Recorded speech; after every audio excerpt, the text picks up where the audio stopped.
Hi, Carmen. How are you? I'm great, Natalia. How are you? I'm doing fantastic. I've been wanted to invite you to my Hashimoto's Nutrition RX podcast since the day you published your book, Eat Well, to Sleep. thank you so much. And I really appreciate the invite to come and talk about this topic that, is near and dear to my heart. And I think is getting a lot of great, worthy attention in the media because sleep is, pretty important. It is. And so the way we gonna structure this podcast, we're gonna talk about the connection between what we eat and the quality of the sleep. Why and how does the food influence the quality of the sleep? Specific foods, or I would say best foods to eat in the morning, right? That sounds actually like a good blog title. We'll talk about what if someone doesn't want to eat in the late at night. Is there are there any herbal teas we can drink, right? And are there any foods we should avoid if we want to increase or improve the quality of our sleep? So let's jump straight into it, right? I'm And so actually, excited. you know what? Before we get started, actually, just for our listeners, I want to give them a little bit of a backstory. We've actually known each other for like almost a decade. Yeah. Yeah. That's hard to believe. Yeah, so you were my preceptor at Vanderbilt University. Mhm. That's where I did my dietetic internship, and you were so sweet, so nice. And now you grew up in air quotes, right? You grew up into this amazing dietitian. They're doing all these incredible things. Like you already have two books published, actually. Yeah, yeah. I know. Fellow Vanderbilt dietetic intern as well. And I loved being a preceptor and meeting so many, at the time, future RDs to be who are now doing such amazing things like yourself. And so it's definitely rewarding to get back in that way. And like I said, just keep those connections. Yeah. And I can't believe it's been, like I said, probably 10 years, but Yes, 2015. That's the graduation, and we've known each other before. So yeah. I'm glad that we reconnected and we get to share this amazing, well, you get to share this amazing knowledge with my listeners, and I'm sure your audience would appreciate that as well because sleep deprivation is an important root cause or actually exacerbating factor for Hashimoto's people, right? Because that's my audience, but people in general, right? Because deprivation reduces thyroid hormone production. It affects immune function. It worsens symptoms like fatigue, brain fog, depression. So you don't have to have Hashimoto's to benefit from this conversation. So I think this episode will be very beneficial for people. And I will be taking notes, and I hope our listeners do as well. Okay, so let's talk about the importance of sleep. Why is it important? Why are we having a whole podcast episode? Yeah, we're both dietitians, and so our primary focus is always on that nutrition piece. But I've discovered in my 14 years as a dietitian that sleep is foundational for good health. I mean, if we are eating perfectly, whatever that looks like, but just eating all these fruits and veggies and whole grains and lean proteins, but we're still not sleeping well at night, then we're still going to see those negative health effects. So we have to still get good sleep. And everyone's going to have that occasional night of not so great sleep. It's bound to happen. But more often than not, we really want to make sure we're prioritizing our sleep, not skimping out on good sleep, and that the quality is what it should be. And just, for your listeners, 7 to 9 hours is kind of that range of time that we need for sleep. But recent research has actually shown that 7.5 hours of sleep can be kind of like that sweet spot for most people. Such a great point because I think we read the same research, but I'm looking at it from the Hashimoto's hypothyroidism perspective, and it actually that research study, well, maybe it was a different one, but the research study showed that people who sleep less than 7 hours and people who sleep over 8 hours are all at an increased risk for having subclinical hypothyroidism. So you said it, like you have to get like 7.5 hours of sleep, set your alarm, right? Mm-hmm. No more, no less. It's true. It's interesting, but the human body is an amazing thing, and it's evolved to be this machine. And everything in nature sleeps. There's it might look different, creature to creature, animal to animal, but everything has a sleep cycle. And humans, for whatever reason, we're the only ones who sacrifice sleep. We make up reasons that we are going to stay up later and watch our favorite TV show or scroll through social media. But we really have to get back to prioritizing sleep and getting enough of it. Absolutely. And the healing time happens when? During our sleep, right? During the Mhm. deepest sleep. So if you want to stay young and improve everything in your life, your mood, your the way you feel, right? Just your hormones, your digestion, everything, you have to sleep, right? And Yes. another amazing thing I read, it says the research study says that all causes of mortality rates increase 3 times in people with chronically deprived sleep, right? We're not talking about this if you go out with your friends and then you just only get 5 hours of sleep. That's not chronic. That's just fun. And maybe it's actually good for you, right? We need this recharge. Yeah, every once in a while, like I said, everyone has those nights, and maybe some of them happen more in our younger years. But yeah, that aspect of poor sleep and the connection to chronic diseases, as you said, every chronic disease out there, even fertility health, actually, there's something connected to how we're sleeping. So, and chronic can mean, you know, with insomnia, if you're having that 3 to 4 nights a week, every week, it's definitely becoming a chronic issue. Mhm. Absolutely. And I think the reason it affects everything in our life is because sleep is connected to this hypothalamic pituitary adrenal axis, right? Mhm. HPA that and when it's disrupted, it can lead to mood disorders, cardiovascular diseases, right? Increased risk of immune diseases like Hashimoto's. So I see a lot of clients with fatigue and brain fog because their circadian rhythm is disrupted. And we know that circadian rhythm, which is our internal 24-hour biological clock, right? Supposed to go to sleep at the same time, wake up at the same time. It kind of sets us on a nice right pattern, and all the hormones, hunger hormones, our cortisol, our adrenals, our even sex feed like sex hormones, estrogen, testosterone, they all go off that circadian rhythm.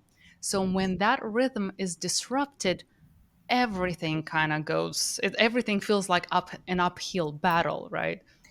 Yeah, it is kind of like that communication line, I guess, the Mhm. HPA axis, and like with our adrenal glands and just cortisol levels increasing, there's that signal from the brain to our adrenal glands where we're producing more cortisol at certain times of day. That's very normal process. It's meant to happen, like I said, at certain times.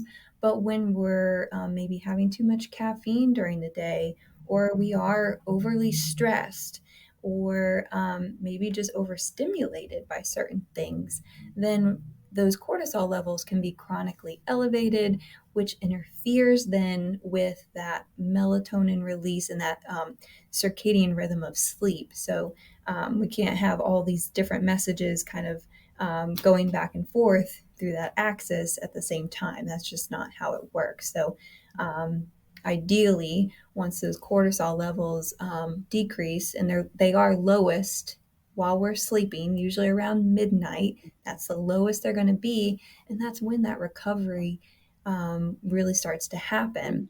Mhm. But if that cortisol hasn't really decreased, then that recovery, that deep sleep, it's just not there. Yes, and when you say deep sleep, like you said, that's when the body heals. And unfortunately, in people with hypothyroidism, Hashimoto's, that deep sleep cycle is decreased. Even when you're trying your best, trying to get that sleeping hygiene, right? You feel like you're doing everything right to get the quality of sleep. We just tend to, when I say we, it's because I have Hashimoto's, hypothyroidism. So I feel like I speak for my audience. We have harder time not only falling asleep, staying asleep, but actually getting into that deep sleep to let our body recover. So I think that that's why I really needed you, mind you, on this podcast to talk about this issue because it's free. It's a free, well, free advice, sure, but it's a free approach that you can start doing right now. Whenever you listening to this podcast, the next time you pick up the fork, you can already implement the things we'll be talking about, the foods that can improve the quality of the sleep.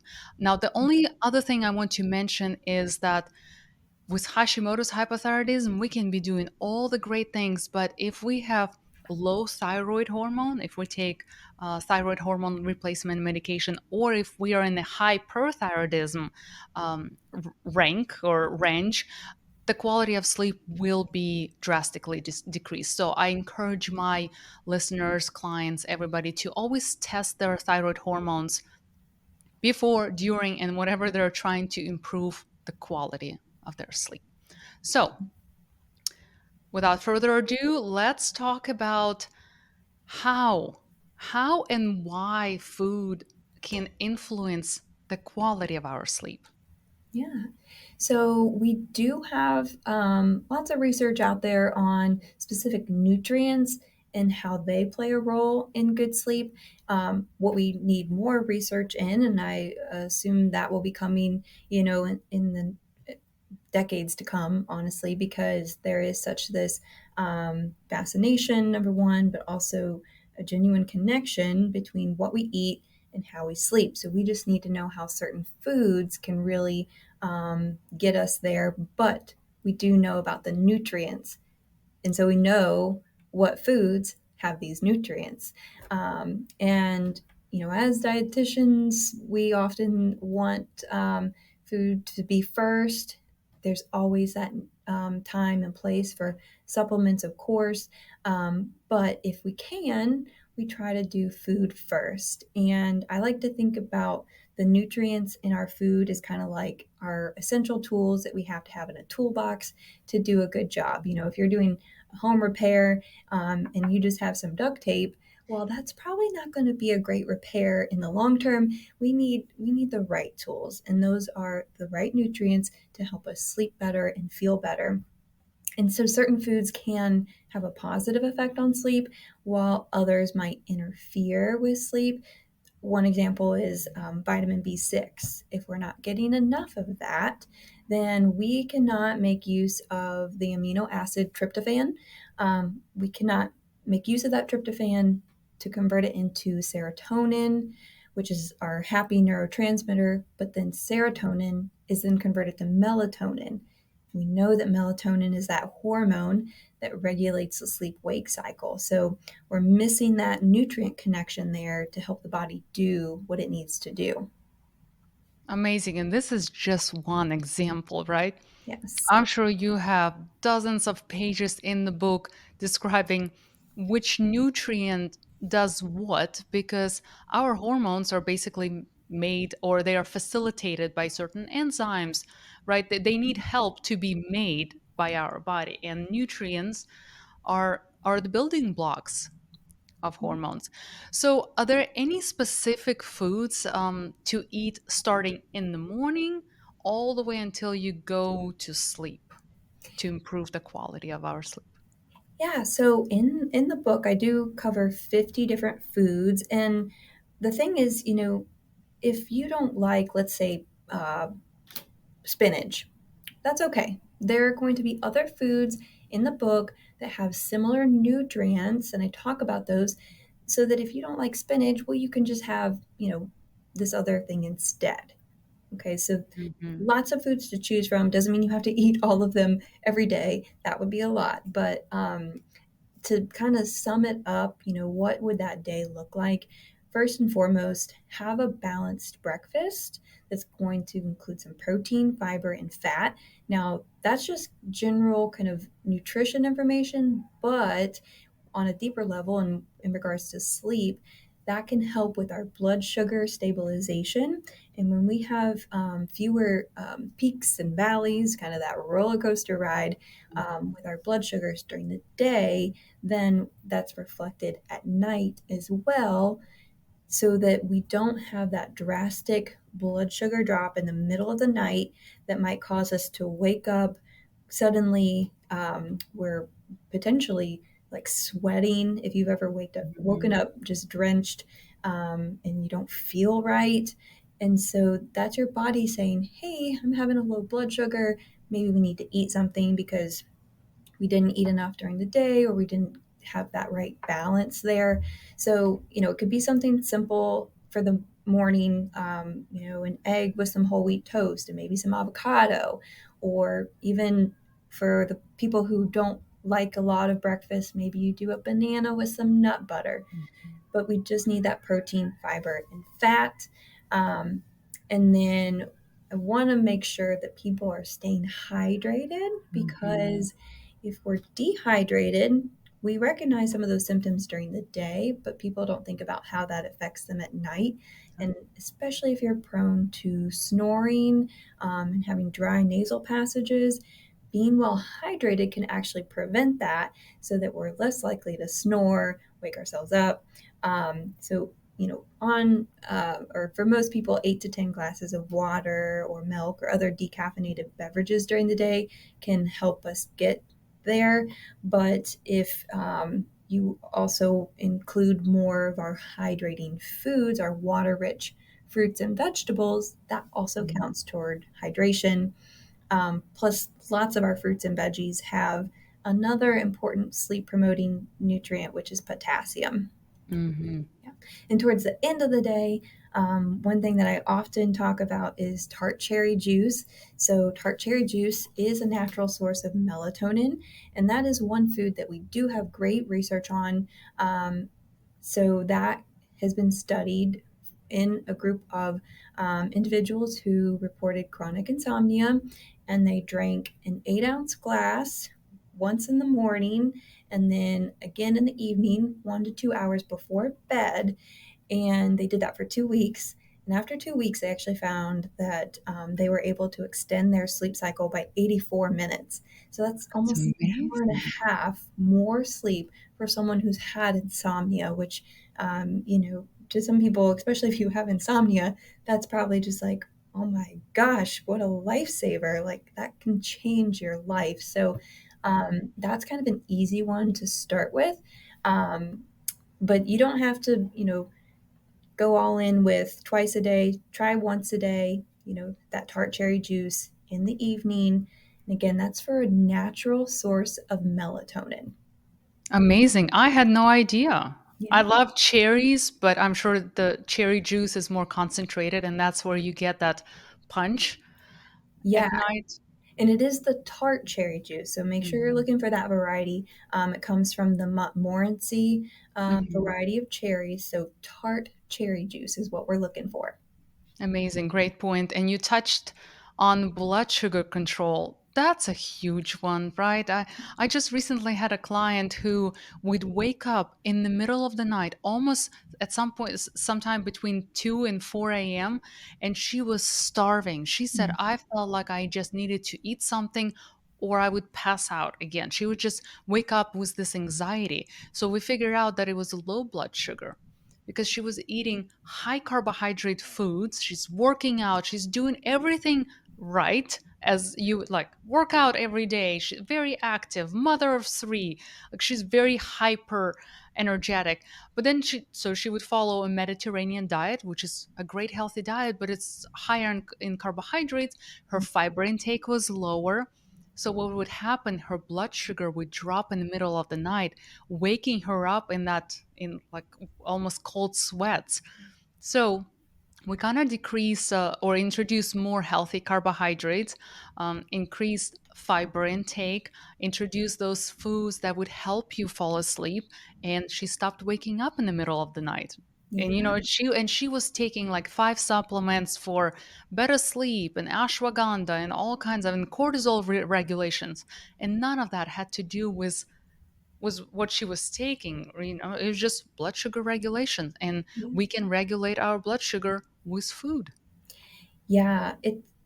Of course, we working in nutrition for as long as we have, like for us, we understand, and it can be so simple, but I completely understand why people are confused by, what to believe, what to follow, what to take, and just some simple changes like that little tweak, and she can now sleep. That's amazing. Mhm. Um, Small little steps leads to huge improvement. yeah, So everything that we're talking about today is the little things you can, like I said, start doing right now, today, before you go into bed tonight, to yeah. improve the quality of your sleep. Now, what if someone doesn't want to have a bedtime snack or drink that juice which is high in sugar, right? Are Mhm. there any teas or anything else we can do to improve the quality of our sleep? Yeah, if you are not a nighttime snacker, you don't feel like you're having that low blood sugar in the middle of the night, that definitely don't just start snacking because, yeah, again, someone said bedtime snacks will help you sleep better. It's not a blanket statement like that. So essentially, for herbal teas, there are a lot of different herbs that actually can help promote sleep. One of them being chamomile. Another is valerian root. um, Now, valerian root is not the tastiest thing on its own, so I highly recommend that if you're doing some valerian root, that you have it in a blend with chamomile and maybe some lavender. That also is a very calming herb. Peppermint, that can be calming for some people, but actually for some people it's more invigorating. So you Mhm. have to find if that What one works works for for you. you? Yeah, yeah. For me, I can do it during the daytime. I have my peppermint tea right now, but I can also have it at night and still sleep well. So it is still very personalized. But yeah, the valerian and chamomile specifically actually kind of have this sedative effect. They work on the central nervous system, and there have been some studies with women in that menopause phase where having hot flashes, not sleeping well, but adding in that tea actually helped them to sleep better. Such a great point. Yeah, chamomile, I think, is the most researched herb Mhm. that we know of. And actually, when it comes to Hashimoto's hypothyroidism, studies show that chamomile has a thyroid benefit, and it includes decreasing the risk of thyroid cancer by 80%. Now, that number is a little exaggerated, right? Even for us, we're so hopeful and we want to trust that, but it was probably high concentrated. And unless you drink chamomile tea, a lot of it every day, I wouldn't drink chamomile tea to improve my thyroid function because that's probably not enough. But it's just something to keep in the back of your mind that there is an extra benefit. And another tea that actually I saw in the store, it was a catnip tea, which can cause cats to go wild, but in humans, in us, Mhm. it can actually have a calming effect. I was Mhm. actually surprised. I had to research that. But catnip tea is one to add to your list. Yeah, marshmallow root is another one, and I'm gonna blank. Licorice root. Oh yes, yes, Yeah, yes. yeah, yeah. So those are the teas, right? So we covered the food, we covered the tea. Now, are there any foods that people should avoid by all means before going to sleep? So definitely having too much fat in a meal, especially before bed, can really cause some digestive issues. And if you're prone to reflux, we want to avoid that. And with reflux, there are certain trigger foods for that, and anyone who has reflux probably already knows what those are for them. But avoiding that so you're not having those symptoms at night. Caffeine is one that, it is, again, very personalized. Some people process caffeine very quickly, and some people are more caffeine sensitive. So, the general rule of thumb is that we want to cut off our caffeine intake about 8 to 10 hours before we're trying to go to bed, because it takes about that long for caffeine to work its way out of our system. But again, if you find that you are very caffeine sensitive, meaning if you drink a cup of coffee, you can kind of feel your heart beating Mhm. faster, or you feel a little bit anxious and jittery, then you may need to cut that caffeine off earlier in the day. And the last thing that affects everyone really just about the same, and there's no way around its negative sleep effects, is alcohol. Um, you know, Alcohol is usually something that we are having in the evening time, but if we can give ourselves about 5 hours between having maybe a glass of wine or whatever it is, and then going to bed and making sure we're rehydrating with water to help kind of Mhm. flush that from our system. But we know that alcohol will interfere with those deep stages of sleep. And again, there's not really any evidence. The research has shown time and time again that it will just keep us from those deep restorative stages of sleep. A glass of wine definitely helps me to fall asleep, but I realized that the quality of my sleep is not the same. It actually decreased. So I have to pick and choose between what I want to fall asleep faster or stay asleep.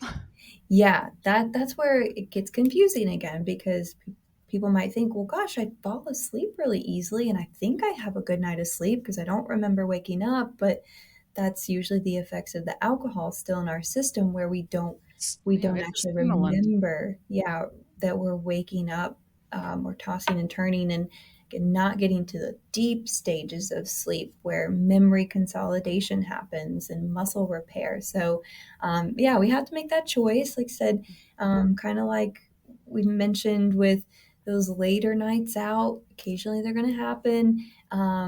Same thing with alcohol, and making Mhm. sure we're rehydrating. That is really helpful to our system, to drink enough water. And it goes without saying that it doesn't matter how healthy your diet is. If you eat too many calories before you go to sleep, if you feel too full, you will have problems first digesting, right? Falling asleep and staying asleep. So I think limiting your calories, especially before going to bed, is another point. Even if you're eating healthy foods, right?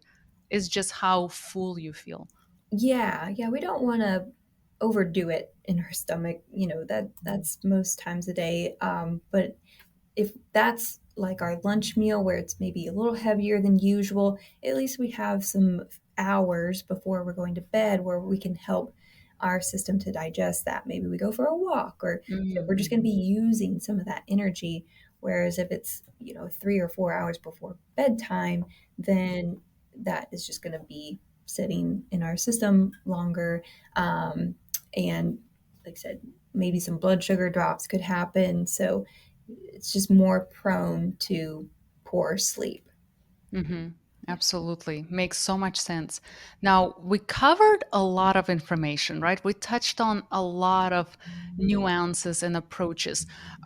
Is there any a quick start that we can refer our listeners to that they can get more information from?